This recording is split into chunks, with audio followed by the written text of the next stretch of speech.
How's it gaming, guys? I'm Phil in the Blanks, and welcome to Donkey Kong Land. Back when Donkey Kong Country was huge on the Super NES, they were like, hey, let's make it for the Game Boy. And then I guess halfway through, they were like, let's make it... No, not halfway through, but they were like, let's make it its own thing. Let's use the assets that we have, and we'll make a different Donkey Kong game than just Donkey Kong Country for the Game Boy. They made Donkey Kong Land, which has, DK Country style gameplay, but new levels and new music and new enemies. But let's just jump in there. We'll talk about what we play.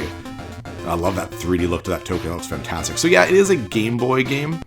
And because of that, the graphics are rough, even for 1995. Because, I mean, like, how do you translate the beautiful graphics of Donkey Kong Country for the Super NES to the Game Boy? And to be honest, they did pretty good.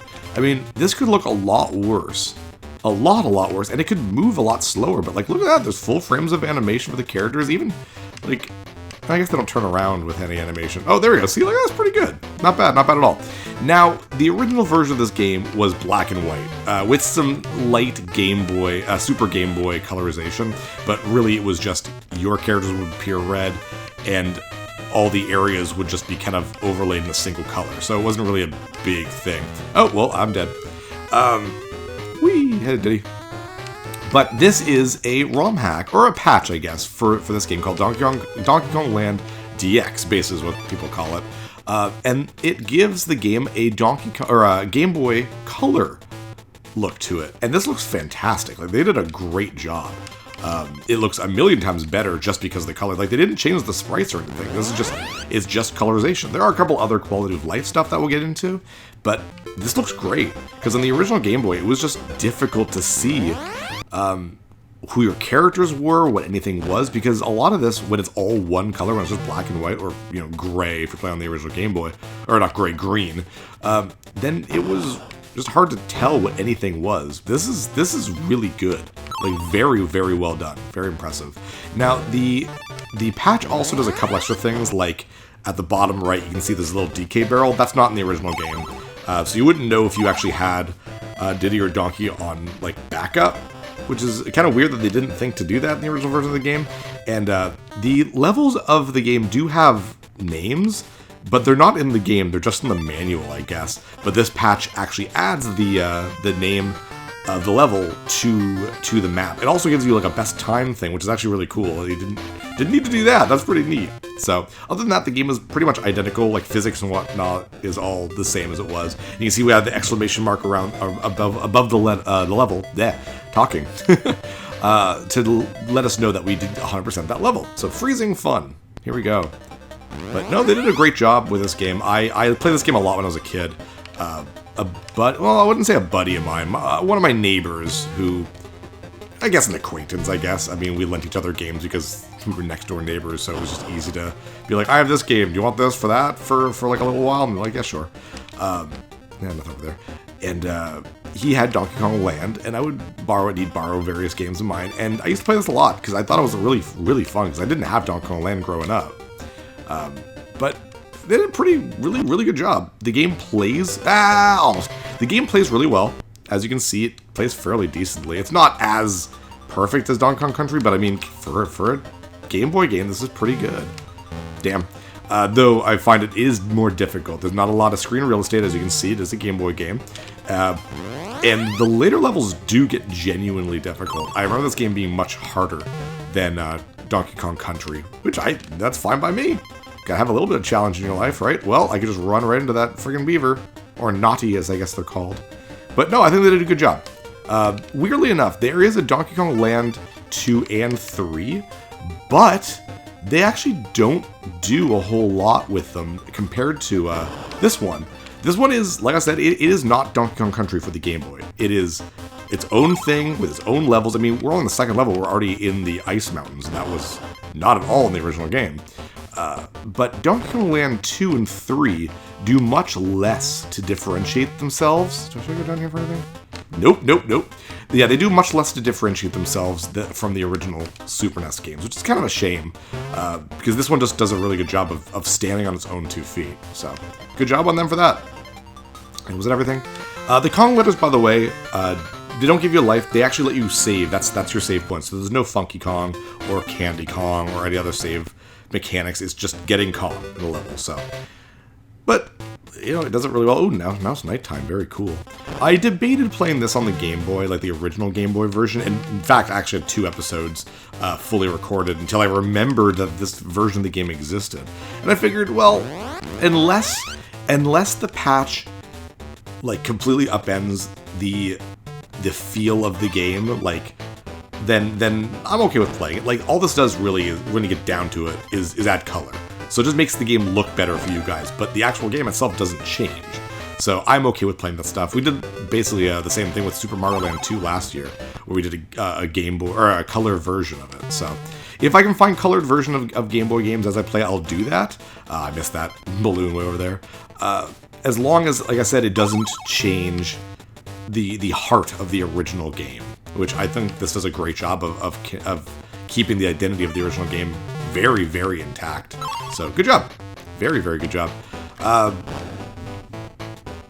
So yeah, like, I think I'm trying to play Metroid 2 really soon, because I'm getting ready for Metroid Prime. So when we play that, we'll play the DX version as well. So I love how fans do that type of stuff. Like, you know, they take a Game Boy game and they're like, let's colorize it. Let's do what Nintendo didn't do. Because a lot of games were meant to have DX versions of it. And it's disappointed that, like, Donkey Kong Land 3 came out in, I think, 97, so I think it was like 1 year before the Game Boy Color came out, I think? I'm actually not sure on that. I forget when the Game Boy Color came out, so it was either 97 or 98, probably 97, but I find it a shame that none of the lands are natively Game Boy Color games, so. How did I miss those? Oh, well, whatever. As you can see, we have plenty of lives. That whole the bottom of the area there, the bottom of the screen, is all those hearts or lives. And you can get more than it's listed, so we're gonna get a bunch. We're gonna have a good time to this game, even though, like I said, it is harder for me, in my opinion, than the actual original game, but I think that's a bit of its charm. We have some rocks in the way here, so we're gonna have to take a detour to Deck Trek and find a way to blow up those things. But yeah, there we go. Another new area. There's like 3 unique areas to World 1, and you had... Oh, I want to get up there. Can I? Yeah, I can. Cool. Which is... You have the jungle level, you have the ship level, and you have the kind of ice mountain snowy area. That's pretty cool. I do like that. And I like how they incorporated some Donkey Kong Land 2 stuff into this game, because there were not pirate ship levels in the original game. So, very cool. I like that a lot. I'm gonna bounce on you because I hate you. Now, funnily enough, the story for this game is really weirdly meta. The story is that... Can I keep going? No, okay. The story is Cranky Kong is all... I wouldn't say upset, but he's basically saying that Donkey Kong Country only did well because it had super new fancy Super NES graphics, and if it came out on the Game Boy where you couldn't have good graphics, then no one would like it. And Donkey and Diddy... Oops, that was stupid of me. Allow King K. Rool to re-steal all the bananas, and then have an adventure on the Game Boy to prove Cranky Kong wrong. And I'm like, that's really funny. Like, that's a really unique idea for a story, and it's very fourth wall, like Deadpool would approve. So I like that a lot. And I mean, I think, like, it did... I don't know if the sales were good, but I think they did a great job with this. But I do say this is the best one of the 3, just because, like I said, it's got its own identity. Now, funnily enough, Donkey Kong Country would actually later be ported to the Game Boy Color in, like, I don't know, 99 or 2000 or something like that, which is still really well done. It's just a Game Boy Color version of Donkey Kong Country, so good job on them for that. There is a surprisingly large amount of Donkey Kong games. I think that most people don't really realize how many there are. One of the things I wanted to do back when I started this channel, like 10 years ago, before it was a Let's Play channel, I fell. Ooh, I'm surprised I didn't die there, because sometimes the screen can't catch up with you. Maybe that's one of the quality of life stuff, actually, that maybe the guy changed. But yeah, one of the things I wanted to do before this was going to be a Let's Play channel was do various things like reviews and whatnot. And one of the shows I wanted to do was going to be called Play 'Em All. And it was going to be talking about the like forgotten games of a franchise. It's like, oh, you think you might have played, you know, every Mega Man game, but did you know that there's a Monopoly board Mario Party style Mega Man game for the original NES? If you didn't know that, then you haven't played them all. And then the little theme song would start or whatever. But the idea was that, like, it was to take popular franchises and talk about the games that maybe you didn't know about in those franchises. Because there are a lot more games than a lot of people understand or really realize half the time. But yeah, no, I never ended up doing that. I missed the O, didn't I? So it doesn't matter. I never ended up making that show, especially as time went on, and geez, there's just so many. Oh, we want this? This blows up one of the boulders. Yeah, as mobile gaming started, there were way too many spin-offs for everything. There's like 5 Mario games a year now. It's ridiculous. Blow up one of these, it doesn't matter which one you blow up, because you can still maneuver the map and do the other level anyways, and we will be, of course. Rope Ravine. But yeah, for Donkey Kong, just Donkey Kong alone, there's like, obviously there's the land games, that's 3 games right there, the Country for Game Boy Color, the advanced version of Donkey Kong Country games, then you have the weird ones like Donkey Konga 1, 2, and 3, Jungle Beat, which is a platformer that uses the bongos. Like, there's a lot of like random weird Donkey Kong games. I mean, there's also King of Swing for like, I think one was for the Game Boy Advance, one was for the DS. Like, there's just a lot of them. So that was like my idea for a show, because I like the idea of covering those types of games. And by the way, that Mega Man one that I talked about, the Mario Party style Mega Man game, that is a real thing. It's like Mega Man Wily, no, not Wily. It's like Rockman No Paradise Board or something like that. It didn't come out in North America, obviously, but like, there's just a lot of games that people have never heard of, and that would be a fun kind of idea for some sort of YouTube show, I guess. That I don't know, I didn't have the willpower or the mental fortitude to do all that, because those episodes would take a very long time, because you're playing a lot of games to kind of talk about, right? So, ooh, I definitely want you. Thank you. Ooh, am I skipping the whole level? Jeez. Alright. We are obviously going for a 100%, like all the bonus levels and stuff like that. It doesn't really matter. It doesn't get you any extra levels, I don't think. But I mean, you know me. Want to do it. And I played Donkey Kong Country with Danny a long time ago. We never got the 100% thing. And I always kind of felt bad about that, because like, I like getting 100% completions for you guys. If I can, I'm just going to continue on and ignore that end of the level and keep going to this end of the level, get some more bananas. So yeah, in lieu of doing Donkey Kong Country 100%, I guess we'll do this one instead. So yeah, there we go. Now, will I play Donkey Kong Land 2 and 3? I don't even know, to be honest, just because they're so similar to the Super NES games. I think Land 3 does a little bit more to differentiate itself, but not... Oh, cool. Not so much Land 2. Land 2 is trying to beat Donkey Kong Country 2 for the Game Boy. But we'll see as we go on. Let's talk about those tokens, by the way, that I've been picking up. Every time you get a token, it adds one of the tokens to this type of bonus round. And it's like I don't know, like a button barrel. You hit the button and the barrel shoots the tokens. If you if you get the token, you get a full life. So while the tokens themselves aren't lives, they can count as lives, not lies, if you get to that style of bonus level. It's very different, but it's a cool idea, I guess. I'd rather just get the life, I guess. I don't know. It's a lot, but can I still get? Okay, good. I don't know how high you have to be to break the ground there. Ooh, nice. See, it'd be cool to just get a bunch of lives there, but I guess the balloon lives do float away, so that can be lame. But I don't know. Collecting things in general is just fun. So there is that. Ooh, DK barrel. Get you.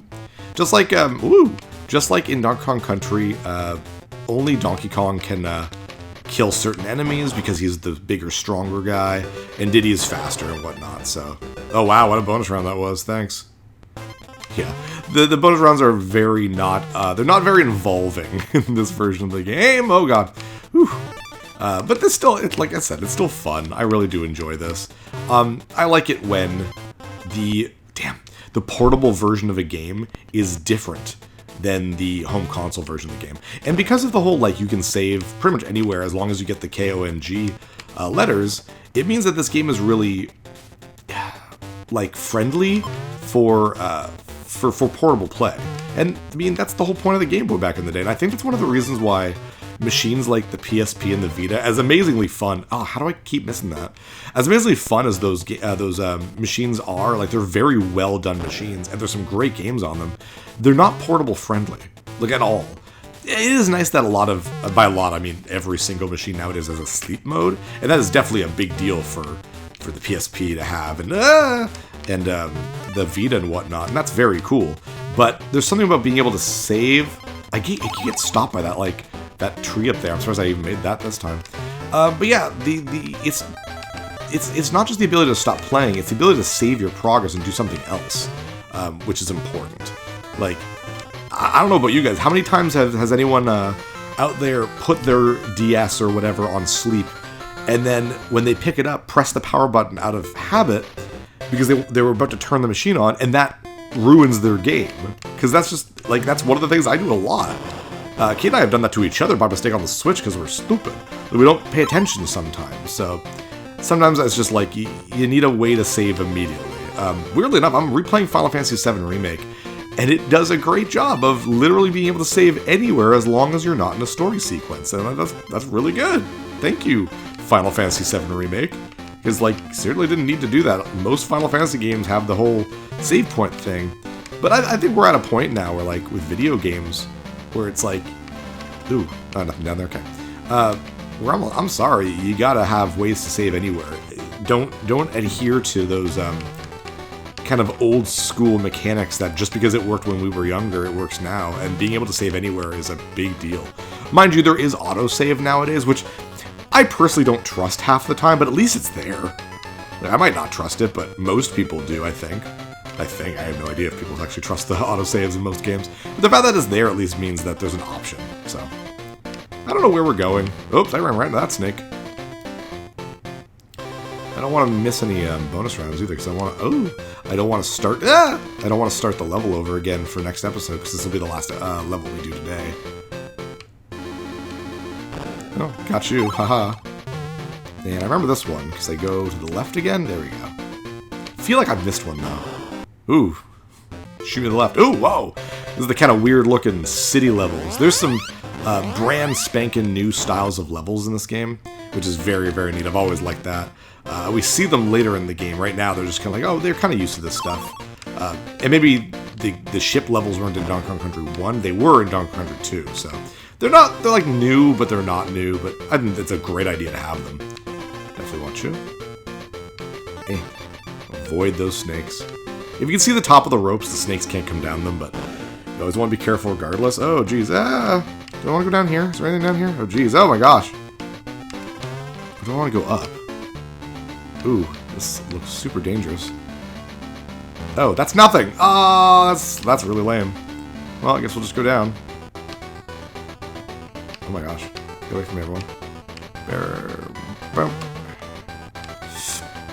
But yeah, no, this game is definitely harder, and this is going to be the easier version of the game, because like I said, we can see the actual game, making it a million times easier than the actual original Game Boy version. When we finish off today, after we're done this level, we'll do like the first level or whatever in, on the actual Game Boy, so you'll see like the difference of how like hard it would be to see anything. Because this is such a huge improvement. The colors are just gorgeous. They're nice and bright. I mean, there's only so much you can work with, because like that background is all white, and it wasn't the original, and it's not like they could just straight up change that. Okay, no more snakes coming down, thank you. See, I can see the top there, so you're not going to see any more snakes come down. So sometimes it's just good to do that. Definitely just want to be careful at this point, because we're near the end, I think. Do I want to go up here? Oh, I think I do. Yes, I do, definitely do. Boink, get you. Some bananas and some tokens. I want that token, because I want a nice full, like, line of hearts down there. I think actually we got the maximum amount that it will show, because right next to that would be the DK barrel. So I'm not sure. Do I want to? Okay, yes I do. And careful of any zingers here. There we go. Nice, nice, nice. Ah! I don't know. I wasn't sure if I was going to make that. Oh, I missed the O. Damn.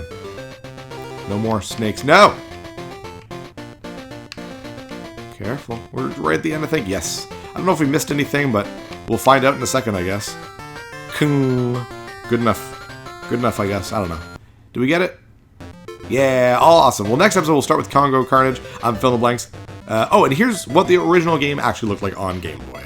And this is what it looked like on the original Game Boy. Now, this is still technically on a TV being emulated, so, like, you can still tell... Oh, this is my original playthrough. So the colors are at least bright. Now picture this on like a tiny screen, and it's super blurry. It's so much more difficult to play. But like I said, it still looks very good, all things considered. But yeah, this would be so difficult to play. You're outside trying to line the sun up so that you can see on your Game Boy screen, and it's all blurry. Oh my goodness, I don't know how you do it. Anyways, guys, I'm Fill in the Blanks. See you guys next level. Hey, thanks for watching. If you liked this episode, click that subscribe button and hit the bell icon to know when the next episode is up. If you want to support my channel, share some videos with some friends and consider supporting me on Patreon.